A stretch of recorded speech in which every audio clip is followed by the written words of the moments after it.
Merci pour ces jours prophétiques. Merci pour ces jours de miracles et de prodiges. Merci pour ces jours où nous verrons des choses qui vont dépasser notre entendement. Dans tout cela, que toute l'honneur et toute la gloire ne reviennent qu'à toi seul, Jésus. Nous avons ainsi prié. Amen. Amen. Amen. Est-ce que quelqu'un est dans la joie cet après-midi?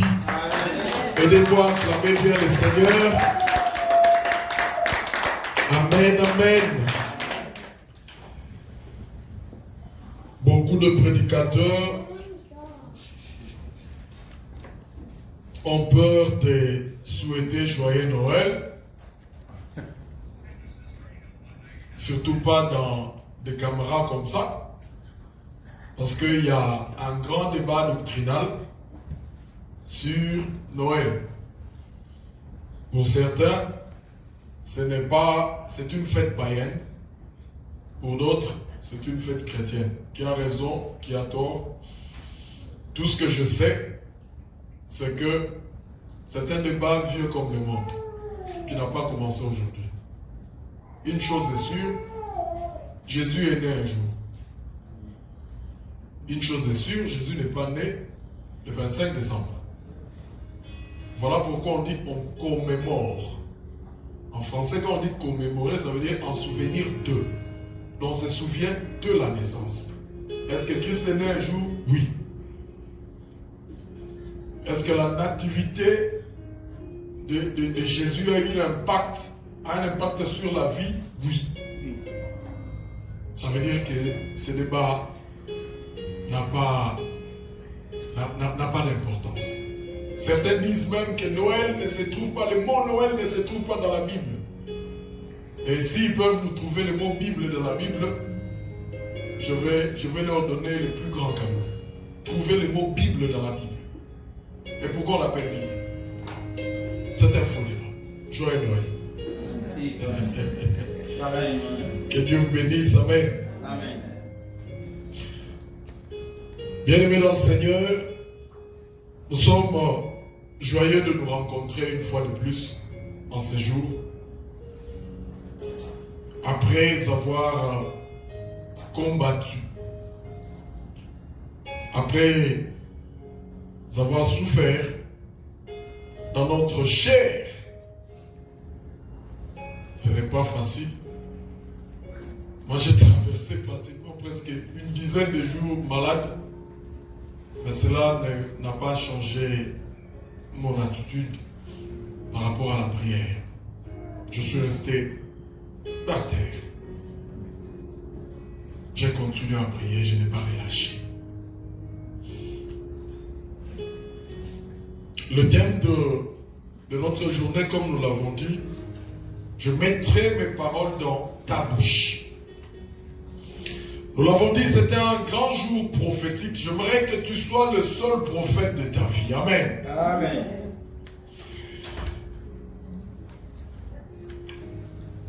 Si nous ouvrons nos Bibles dans le livre de Deutéronome, je ne serai pas longtemps dans Deutéronome, mais je vais plus développer d'autres passages. Deutéronome 18, là où nous avons tiré notre thème. La Bible dit, je leur susciterai du milieu de leurs frères un prophète comme toi. Il parle, là Dieu parlait à Moïse. Je mettrai mes paroles dans sa bouche. Et il leur dira tout ce que je lui commanderai. Nous ouvrons nos Bibles également dans le livre de Jérémie, au chapitre 1er. Prophète Jérémie, un prophète majeur. Et à 10, je vais lire rapidement.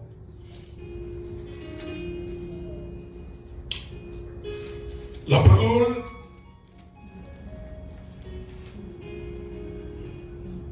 de Jérémie, fils de Hilkia, l'un des sacrificateurs d'Anatoph, dans le pays de Benjamin. La parole de l'Éternel fut adressée au temps de Josias, fils d'Amon, roi de Juda, la 13e année de son règne.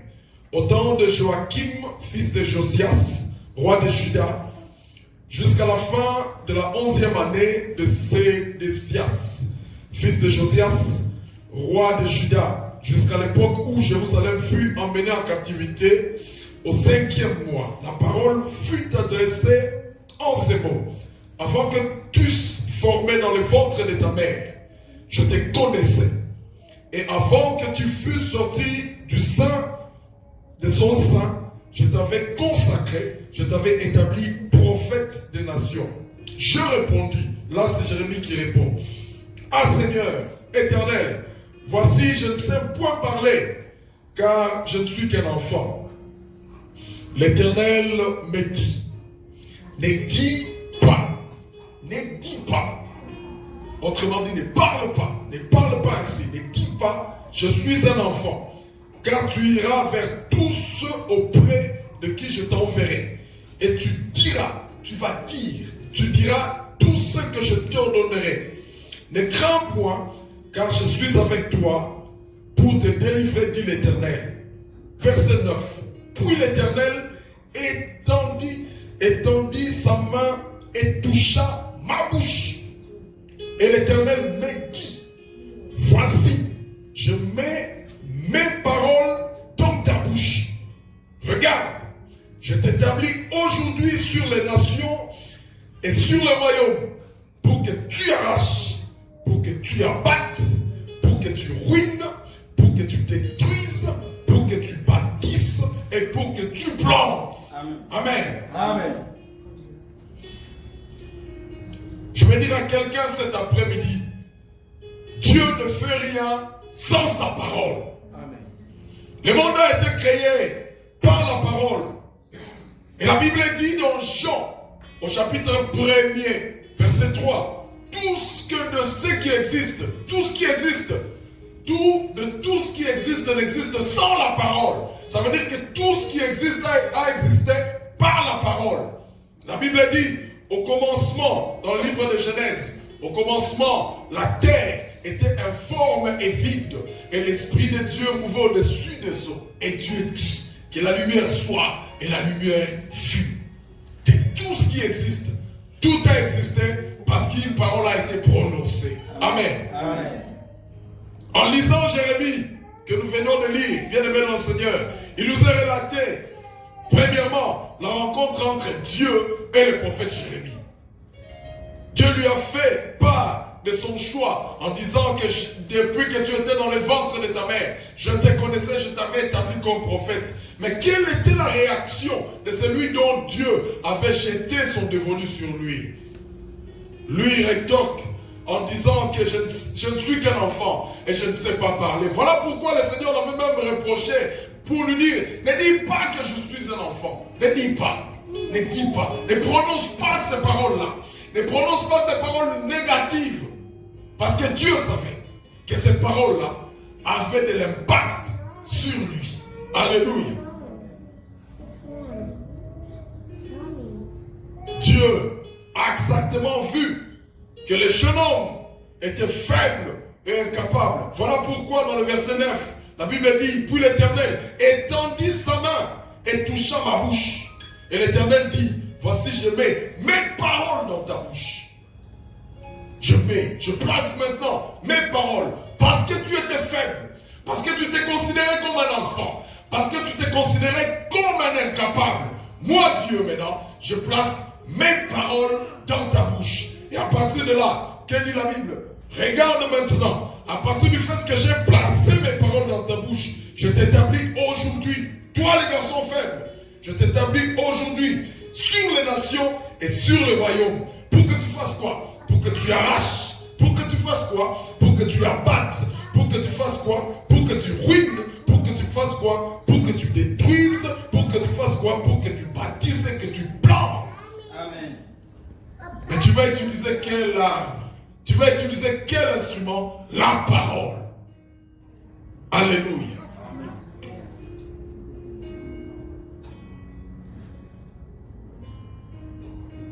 La parole.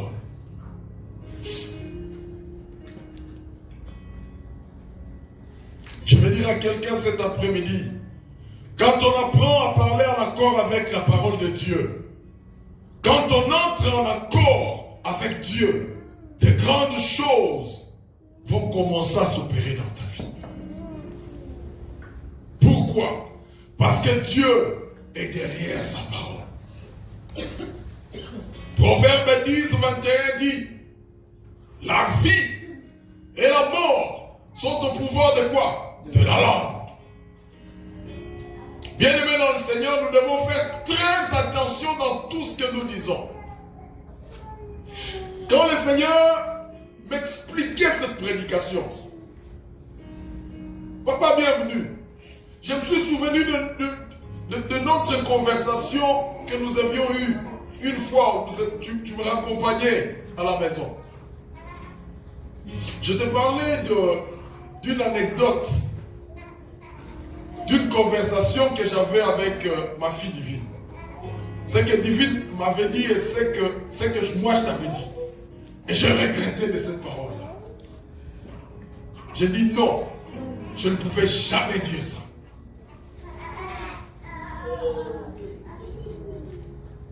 Parce que j'ai compris que ce que nous disons impacte sur notre vie. Nous devons faire, comme je l'ai dit, très attention. Du moment où le Seigneur dit à son peuple que le pauvre dise que je suis riche, cela n'a pas enlevé l'état de pauvreté, mais que le Seigneur a dit, dis, malgré ta pauvreté, prononce, déclare que je suis riche. Pourquoi? Parce que le Seigneur connaissait l'impact de cette parole-là dans la vie. La parole est une sémence. Et quand cette parole sort, le pauvre qui dit que je suis riche, cette sémence-là, sous terre, finira par faire quoi? Par germer. Et le même Dieu dit que le faible dise que je suis fort. Il dit, tu es faible. Malgré ta faiblesse, prononce, dis et déclare que je suis fort. J'aimerais que quelqu'un, à la sortie de ces lieux, à partir d'aujourd'hui, change son langage. J'aimerais que quelqu'un dise que je n'échouerai pas. Amen. J'aimerais que quelqu'un, malgré les péripéties de la vie, malgré les circonstances, dise toujours que je serai toujours la tête et non la queue. Amen. Parce que la parole me le dit. Bien-aimé dans le Seigneur, il y a une différence entre la réalité et la vérité. La réalité, c'est tout ce que nous sommes en train de vivre. Dans la réalité, tu peux te retrouver dans une situation de maladie. C'est ça la réalité. La réalité, c'est comme l'a dit notre pasteur, Papa Bienvenu, à la fin de sa modération. Il a pris l'exemple de cette femme. Sa réalité, c'était qu'elle coulait les sangs pendant 24 ans. C'était ça la réalité. La réalité, c'était ça. La réalité, c'était que, comme il est dit dans le livre de Luc, elle a dépensé de tout son argent auprès des médecins. C'était ça la réalité. Mais la vérité, c'est quoi? C'est qu'elle savait au fond d'elle-même que si je puis toucher le bout de son vêtement, je serai guéri.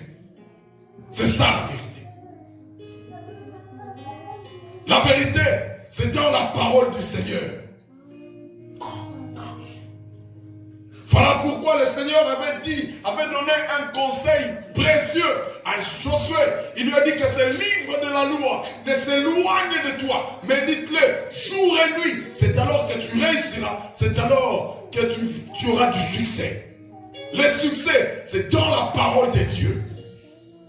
Le succès, ce n'est pas dans nos paroles, mais c'est dans la parole de Dieu. Voilà pourquoi Jérémie, qui était faible, mais quand le Seigneur lui a placé, quand la Bible dit, il a touché ma bouche, il a placé ses paroles dans ma bouche. C'est à partir de là que le Seigneur lui a dit, je t'ai donné maintenant le pouvoir À partir de maintenant, je t'établis sur les nations, sur les royaumes, pour que tu arraches.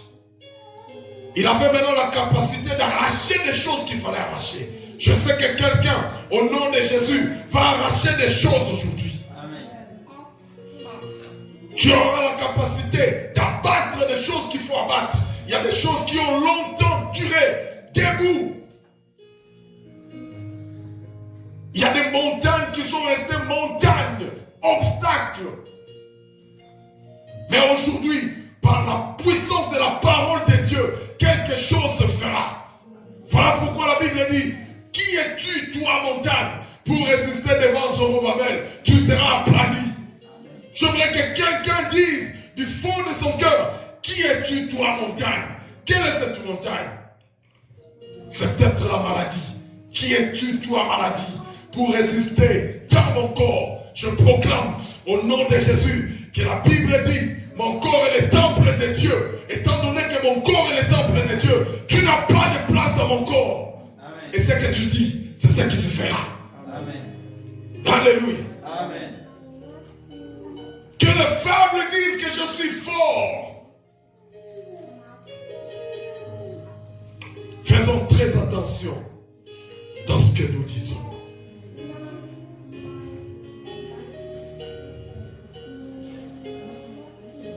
Imaginez, on va nous lire Proverbe 6, 2 et nous allons comprendre le contexte de ce texte. Proverbe 6, verset 2. Suivez ça attentivement et nous allons comprendre l'impact de ce que nous disons dans notre vie. Et à partir d'aujourd'hui, nous allons faire très attention dans ce que nous disons. Il va nous aider dans la lecture. Proverbe 6, 2. Si tu es enlacé par les paroles de ta bouche. Si tu es enlacé par les paroles de la bouche. Enlacé, ça veut dire emprisonné. Si tu es, autrement dit, si tu es emprisonné par quoi? Par les paroles de ta propre bouche. Si tu es pris par les paroles de ta bouche. Tu peux t'arrêter là pour moi. Première partie. Si tu es emprisonné par les paroles de ta bouche. Si tu es pris en étau par les paroles de ta bouche, ça veut dire que la parole de notre bouche peut nous emprisonner. La personne qui déclare dans sa vie, bien-aimé dans le Seigneur, faites cette expérience. Vous allez comprendre que la plupart des jeunes gens, faisons très attention. Voilà pourquoi j'avais insisté à ce que les parents amènent leurs enfants. Parce que souvent, les parents ont commis l'erreur. Chaque fois si l'enfant échoue en classe, il a l'habitude de lui dire en face, toi tu es un bon à rien. Vous n'avez aucune idée de l'impact de cette parole-là dans le futur de cet enfant. Ça veut dire que cette parole peut emprisonner l'enfant. Voilà pourquoi j'aimerais que toi, parent, sois le seul prophète de ton enfant. Amen. Il y aura un moment, même si ton enfant échoue, même si ton enfant n'est pas brillant, j'aimerais que quelqu'un dise à son enfant, tu es le plus intelligent de tous les enfants. Amen. Ce que tu diras va créer quelque chose. Parce que derrière cette parole-là, il y a un esprit. Amen. Alléluia. Amen.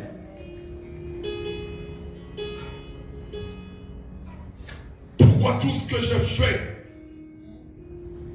Pourquoi je n'avance pas dans ma vie? N'est-ce pas, ce sont déjà des paroles que nous prononçons.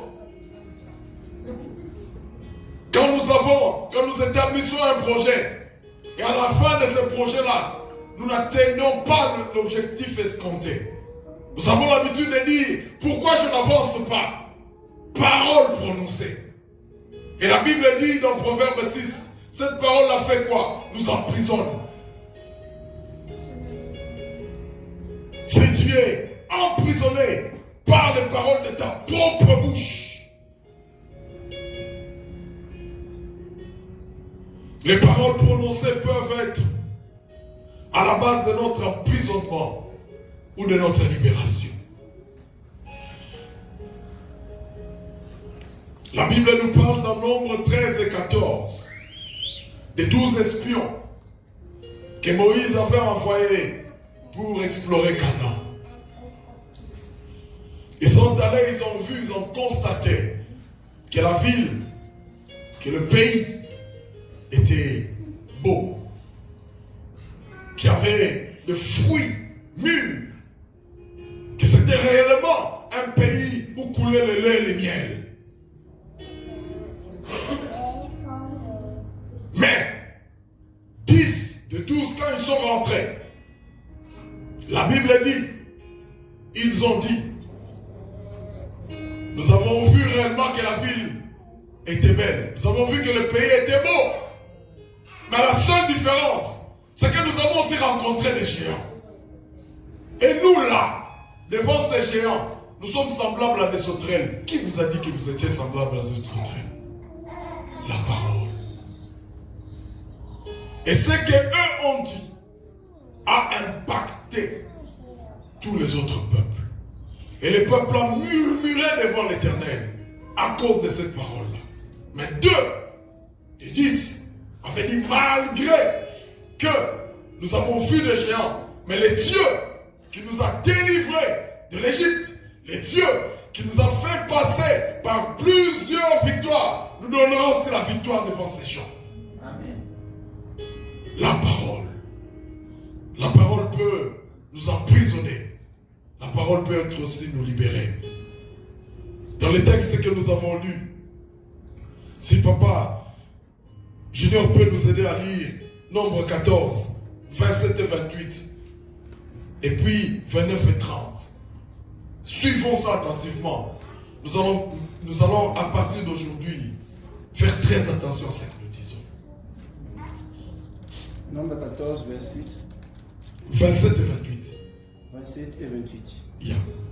Jusqu'à quand laisserai-je cette méchante assemblée murmurer contre moi? Jusqu'à quand laisserai-je cette méchante assemblée murmurer contre moi? J'ai entendu les murmures des enfants d'Israël qui murmuraient contre moi. Dis-leur, je suis vivant, dit l'Éternel, je vous ferai ainsi que vous avez parlé à mes oreilles. Est-ce qu'on a suivi ça? Amen. Vous avez murmuré. Vous avez dit que vous étiez incapable.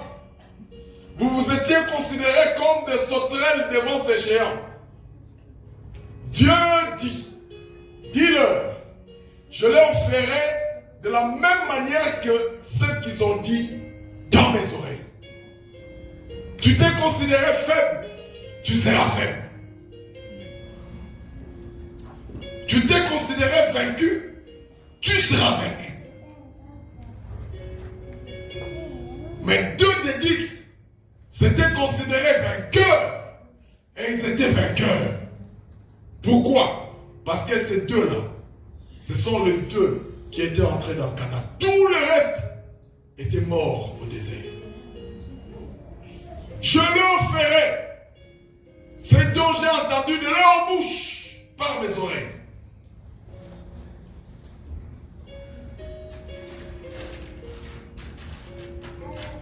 Je suis un homme perdu. Tu seras perdu.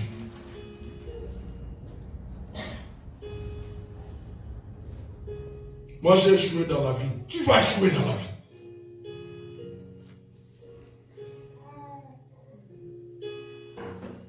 Mon problème est insurmontable. Ce problème restera insurmontable.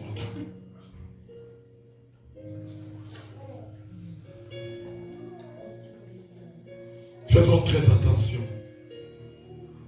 J'aimerais que quelqu'un traverse l'année prochaine en ayant le langage des enfants de Dieu. Amen. Même quand apparemment, je pèse bien mes mots, apparemment, même quand la réalité nous montre autre chose, mais qu'est-ce que toi tu dis de cette chose-là?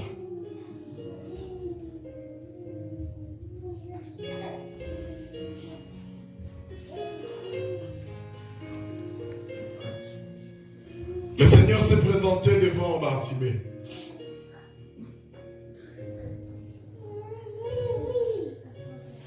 Bartimée, fils de Timée, ne faisait que crier. Jésus, fils de David, aie pitié de moi. Quand le Seigneur s'est retourné, il est venu vers lui. Entre nous. Est-ce que cette question-là avait sa place? Que veux-tu que je fasse pour toi? Est-ce que lui-même, le Seigneur, ne voyait pas que Bartimée était aveugle? Est-ce que lui-même ne pouvait pas ouvrir les yeux directement au lieu de poser des questions entre guillemets? Si on était en France, on se serait dit que c'était des questions bêtes. Tu vois bien que je suis aveugle, tu me poses la question. Qu'est-ce que tu veux? Le Seigneur voulait qu'il parle. Bien-aimé dans le Seigneur, aujourd'hui, le Seigneur veut que tu comprennes que tu dois faire très attention à ce que tu dis.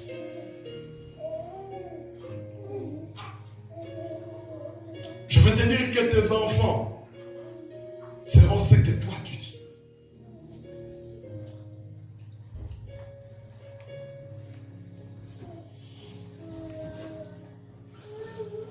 J'ai toujours dit à ma fille cadette, elle a baissé de 2%. Quand elle m'a appelé, elle a d'abord commencé par s'excuser. Elle a fait 78, je pense.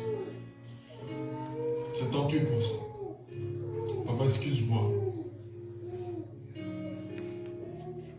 J'ai un peu négligé. Mais je te promets que je ferai mieux. Je lui ai répondu clairement. Divine, tu sais que pour ton papa, que je suis, tu es la plus intelligente.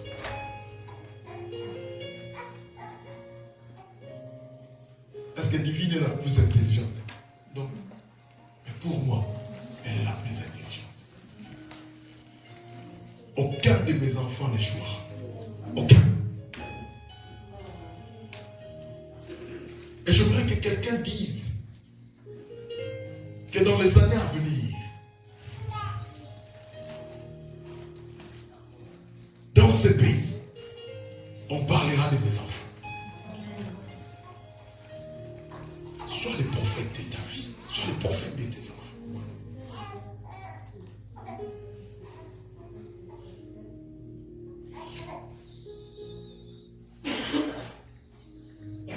Peut-être dans nos cultures, il existe aussi des choses que nous vivons dans notre culture. Dans ma culture, dans mon village, on nous a toujours appris que si un malheur atteint la famille, il y avait peut-être les grands-pères qui sortaient la nuit ou le matin. Ils parlaient. Hé, qu'est-ce que vous avez avec ma famille? À partir d'aujourd'hui, ces choses-là n'entreront plus. Il parle. Et si vous observez bien, quelques temps après ces choses-là, disparaissent. Si un homme peut avoir une parole aussi qui peut impacter, et toi qui as la parole de Dieu dans ta bouche,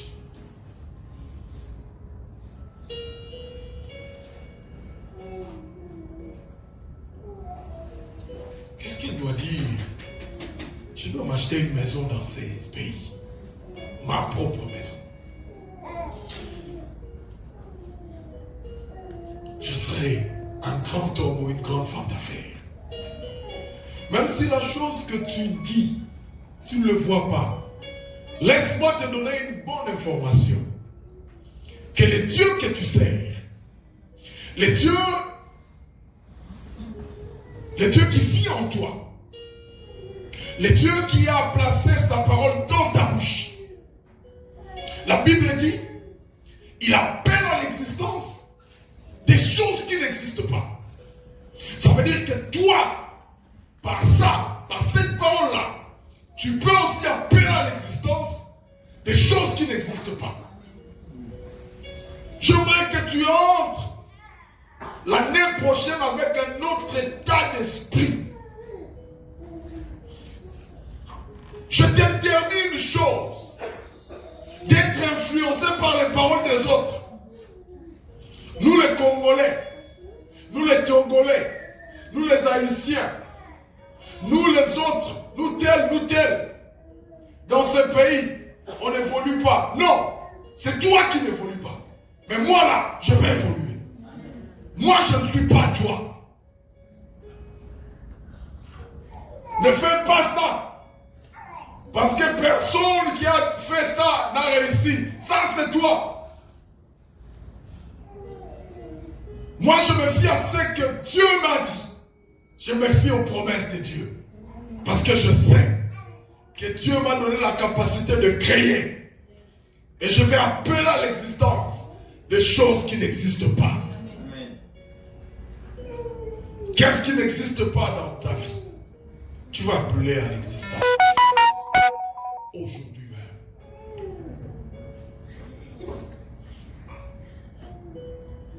Je ne devais même pas être long.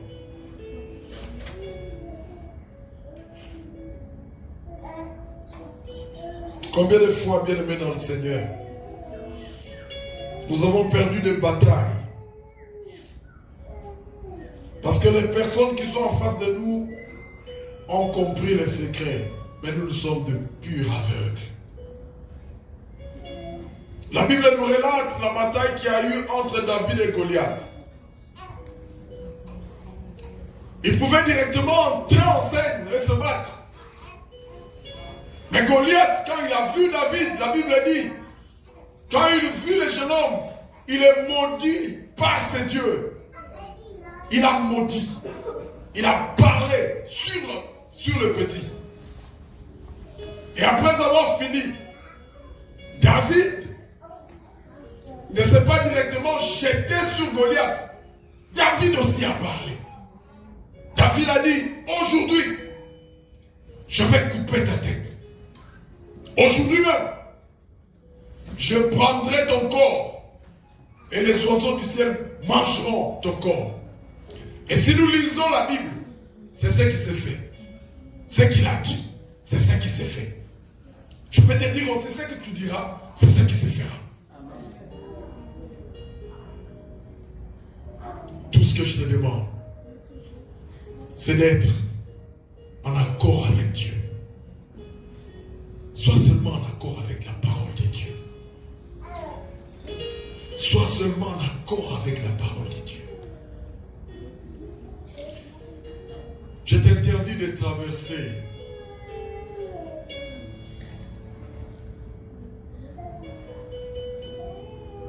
« 2022 pour 2023 avec les mêmes angoisses. » J'aimerais que quelqu'un dise, maintenant ça suffit. Il faut que ça cesse. Change ton langage. Change ton attitude. Et c'est cela qui va attirer les miracles de Dieu. Amen. Est-ce que quelqu'un a compris? Amen. Nous allons nous lever, nous allons prendre suffisamment de temps de prière. Et à la fin de la prière, comme nous l'avons dit, nous allons sceller notre prière par une action de grâce. Cette action de grâce-là sera consacrée aux orphelins. Alléluia. Lui, c'est un champion.